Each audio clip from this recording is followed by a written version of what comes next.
Welcome to another episode of my Lighthouse. And as always, what a pleasure to be here again and just connecting with you and sharing interesting topics. Help us to become more balanced Christians, helping us to find clarity for our decisions, and just addressing different day-to-day issues of our lives. I'm Mimoy Beth, and today we're going to be having a series actually over the next two episodes talking about balancing your career and marriage.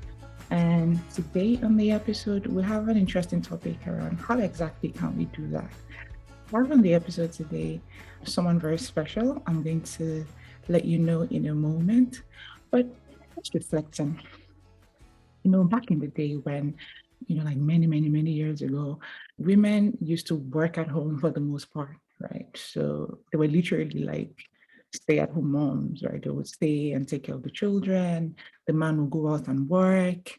In some of the cultures, the woman would go out and then the man is at home. But either ways, it was kind of nice at the time, right? Because people you found that parents could spend more time with the children. Even if one parent was not home, the other parents would typically stay back with the children, take care of them, while the parents who went out to work would go work and come back in the evening. And that was the usual dynamics. But today we're going to be digging deeper. Now things have changed, right? Today's episode, we're going to be talking about balancing your career and your marriage. So now that society has shifted a whole great deal, and you have husband and wife want to go work and make money because things are not as easy as it used to be back in the day, and women are realizing there's a lot of potential. Even men realize women have so much potential. Why not allow them work and maximize the potentials that they have to benefit the family? On today's episode, I have my husband, Onikans, who is a medical doctor, a public health physician, and we've been married for the last 8 years. It's going to be 8 years, yeah, in August. And it's just exciting that we're being able to talk about this at this time. Okay, guys, welcome back. And now I have my husband. Can you introduce yourself? Hi, hello everyone. My name is Yinka. Oh, nice to meet you, Inka. You're welcome. So, what does it feel like being married over the last 8 years?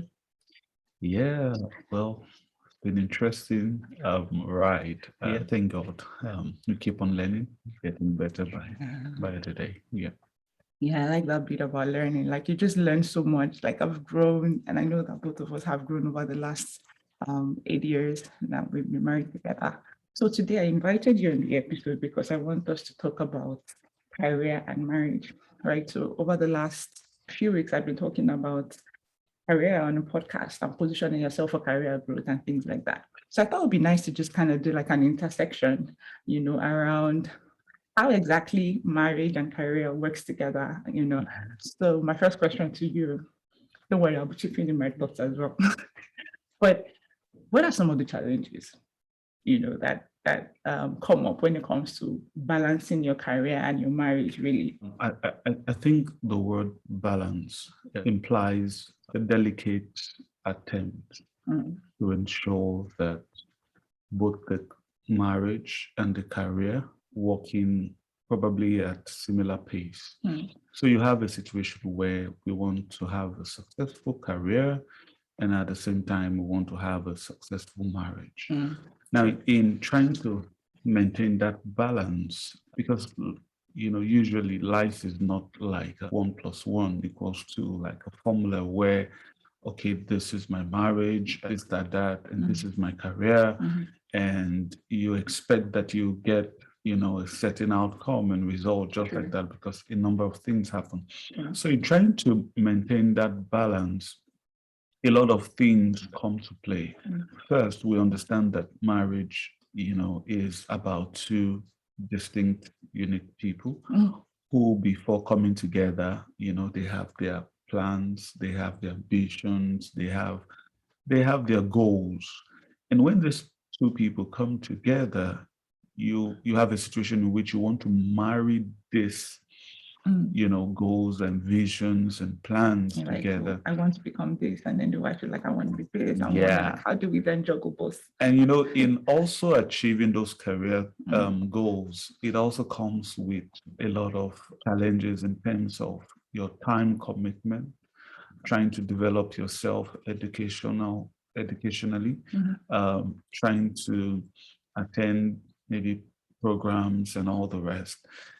When you now add that with peculiarities of certain organizations, where, imagine working in an organization where priority is not placed in work-life balance. Right. When you put all those together, it becomes some pretty challenge for a marriage. So in a nutshell, you're having two individuals trying to marry their individual lives and individual goals. That in itself is a challenge. So you have, and it becomes more pronounced when this is the reality, but you'll have a situation in which people now want to stick on to this, and marriage in itself is filled with a lot of compromise. So when couples don't learn to compromise, when everybody says, I want my thing. Yeah, I want to achieve this, and this is my plan. In 5 years, I want to be able to get to management level. In 6 years, I want to.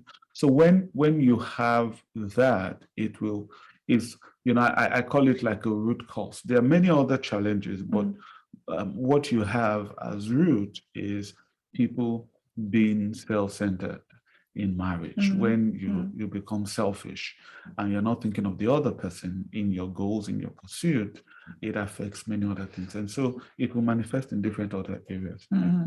Interesting. And my thoughts around that, I was just thinking, that point you hit around how like we have our own goals, we have our aspiration, we want to be this, want to be that. And sometimes we can get into marriage and we don't exactly sit down to plan. How do we marry that together? How do we ensure that we still keep our home and then we're still able to pursue all of those dreams and ambitions and actually support each other to, achieve them, right?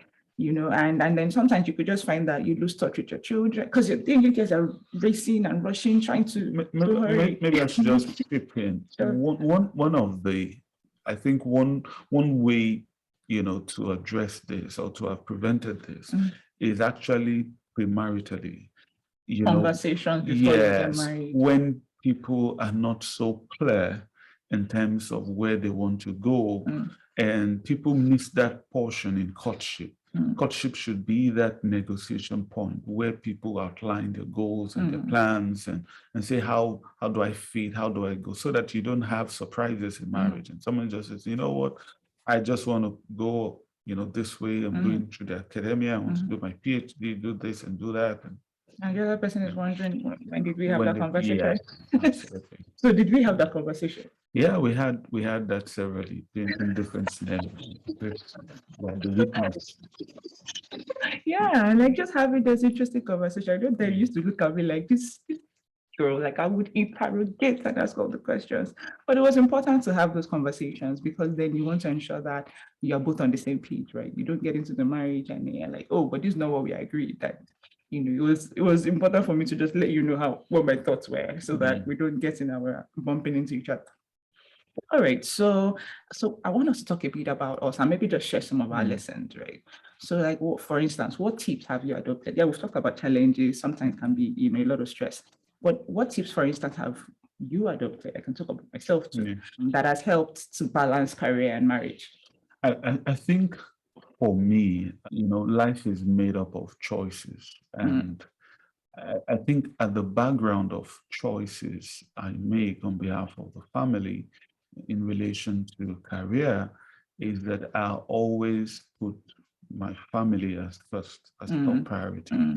Yes, I have my career goals. I have what I want ambitions, but I always have to look at where does this fit with my family. There are things I probably could have pursued, the opportunities but when I look at what will be the effect of this on my marriage, on my relationship, with my children, with my wife, then it becomes easier, to take the right decision. I think prioritizing is quite important because many times we take decisions, maybe for monetary gains, maybe for, to move quite up the ladder, and hoping that when we get up the ladder, we'll be able to balance those other things. But we realize that it doesn't really work that in reality in life, because once when you get to that higher position, thinking that, oh, in this higher position, I'll probably be in charge of taking decisions and all the rest. But we realize that at that higher position, much more is demanded of you. So you have to have that at the back of your mind and thoroughly think about that. And sometimes part of what I do is that it's not as though you totally jettison that pursuit, but you are able to phase things out. You put them in the right timing and time frame. So, for instance, in taking my own career decision, probably looking at how to improve myself, I also have to put my wife in the plan. I put you in the plan and say, okay, rather than I taking PhD now, I already have a master's.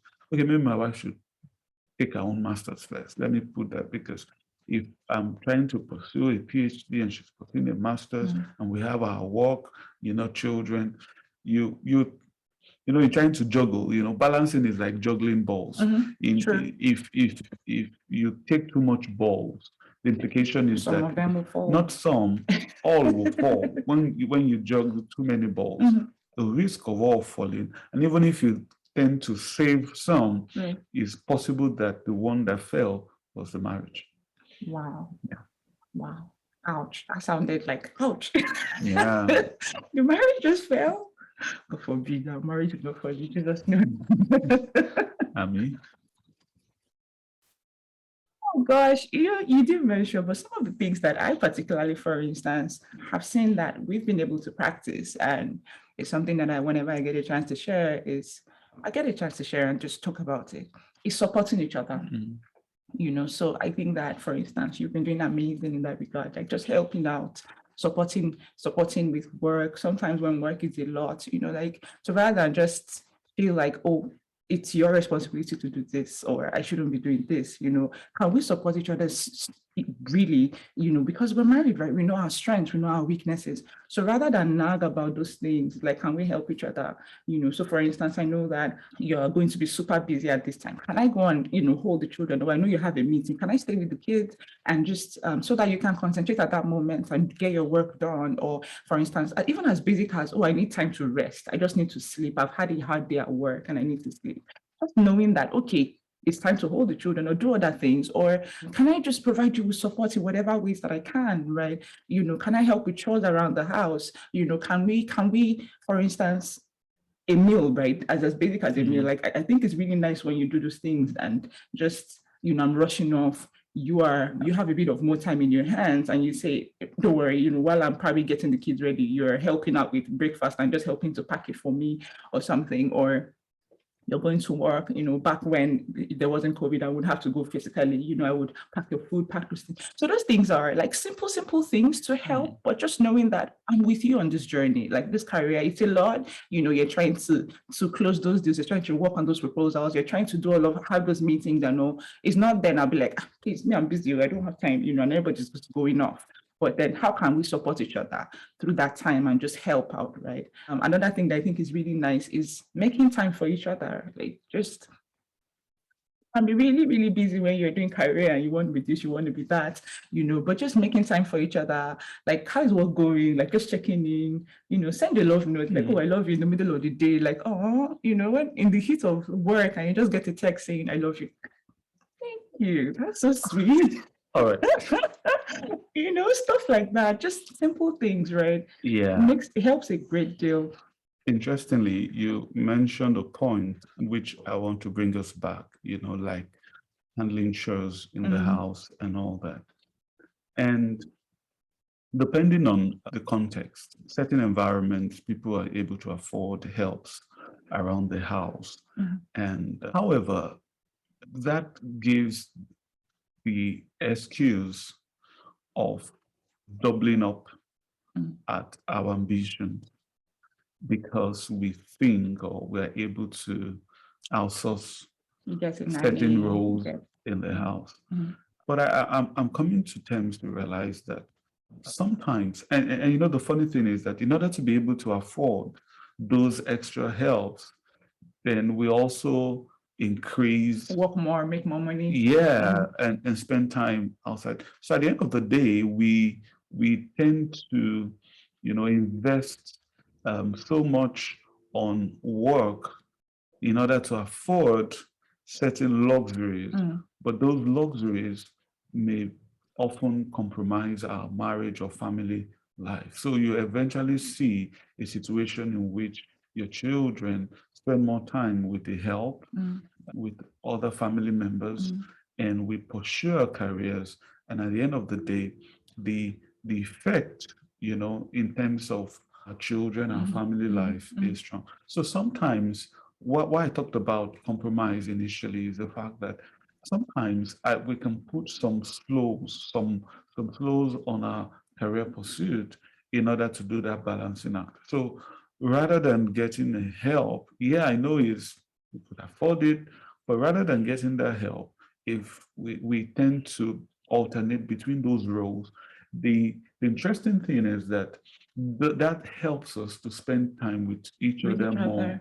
Yes. So when you, as a man, rather than just looking for that extra hustle, you spend that time. That time you're spending is already time spent with the family. So you achieve more, you know, in terms of balancing, you know, getting a good family and yeah, and those Friday nights, rather than going out with your friends, you can hang out with your family. Like, absolutely. Stay back, watch a movie together, and just do something more fun. Friday, Saturday, Sunday, because the entire week you've been away, right? And then even your evenings, you spend time with the family. And one important part of marriage also is the children, right? So you could also get very busy, and just like you said, you can afford, you know, you have a lot of money, you can afford a nanny, you can afford like several help, you can afford to drop your kids off at grandma's place, or, you know, and then you just feel like, let me go work some more. And then your children are left out. So that's something that you typically want to avoid, you know, just making deliberate attempts to spend time with the children. Like one of the things that we do, for instance, have family time. In fact, our daughter will remind us if we forget, like, mommy, daddy's family time, you know, but I think it's so important. And somehow she's learned that there is a time designated for family, and regardless of how busy you are, this is family time. In fact, she can even decide the agenda. Today we're playing a game. You know, next week she's like, oh, we're watching a movie. And the next one she says, oh, we're going to do blah, blah, blah. You know, like, and I think it's just really beautiful. And having those times when we spend time to pray with them, spend time to pray together, because that's the other part, right? You're pursuing career, but how do we balance these things? See, we need God, God to balance these things. You know, with children, the best gift we give to our children is memories. Yeah. And memories is what they would remember. And it's important that those memories are rich. They are beautiful. They are things they can, in going further in life, they can always refer back to as something they can really build their lives on. So, and those memories, you know, it's about time, and time, you can't just have vacuum. If there's no vacuum in nature, if you don't fill that time with productive things, with things that will make them happy, with things that will build us, pouring love, pouring, you know, affection, pouring your vision, your wisdom into their lives, they end up having those memories just filled with, you know, imagine when we are pursuing careers, so all they have is the movies they watch or the cartoons, the time with grandma, the house help. And so what you have is, when as they grow up, they are unable to value important things. Another thing is that you also already exemplifying to them that family is secondary. So they also look at their parents that, okay, somewhere in their minds, is more important to pursue career, is more important to pursue money. So even though you're not saying that to them, you're passing that value. That's the model they see. Yeah, absolutely. And that's so worrisome. Like, yes, just raising children that way. You know, the interesting thing is that many families are struggling today because of that, and they don't know. So you can't act beyond what you know. So even when there's no work to be done, people still look for work to do because the model they saw while growing up was a situation where daddy was away, mommy is always away, and we are left by ourselves. So when they are forming their own home, it sounds weird. Why should I be at home? So you see a man closes at work and is thinking, should I actually go home? Because he doesn't know why, but it's actually because of the model that he observed while growing up. And so until we unlearn and come to a place that is not the ideal model, we tend to repeat that mistake in our own family and pass it down to others. Wow, this is very profound. I believe that our listeners today have just again, you get a couple of things. One of the things that came to my mind as you were speaking also, that point about helping each other and just supporting each other. Like, each other's strengths, each other's weaknesses. And somehow the way God has modeled marriage is, we're complementing each other, right? So usually, for the most part, one part that is your strength is like the other person's weakness and vice versa. So rather than beat up each other about it or complain and nag each other about it, you can actually support each other. Like, I remember when I was doing my master's, Yinka, and you had your master's already in public health. You had extensive knowledge in research and all that. That was not an area that was particularly strong for me, but I was able to, we were able to work together and, you would support me, you would provide me with resources, materials. I would stay up at night, doing all of those, my projects, my, the research work I was doing, and then you would help, keep the kids to sleep and make sure they don't disturb. But I thought all of those things are really, really beautiful. Like, and you brought your strength into helping me, supported me the entire time until I completed my master's program, right? So sometimes it's just couples, like you've done something else, you've gone on a particular road before. Can you bring that your knowledge or expertise? Can you support your wife? Can you support your husband? Oh, when I did it, this is how I did it. And I think that we can do it this way and kind of just help each other, pull each other up on that career path. And you helped me while I was trying to do the PMP and it's project management professional. Right? Yeah. So it's quite important, At that time I needed to read from home, children were home and all that. And so sometimes, helping to keep them still and all that.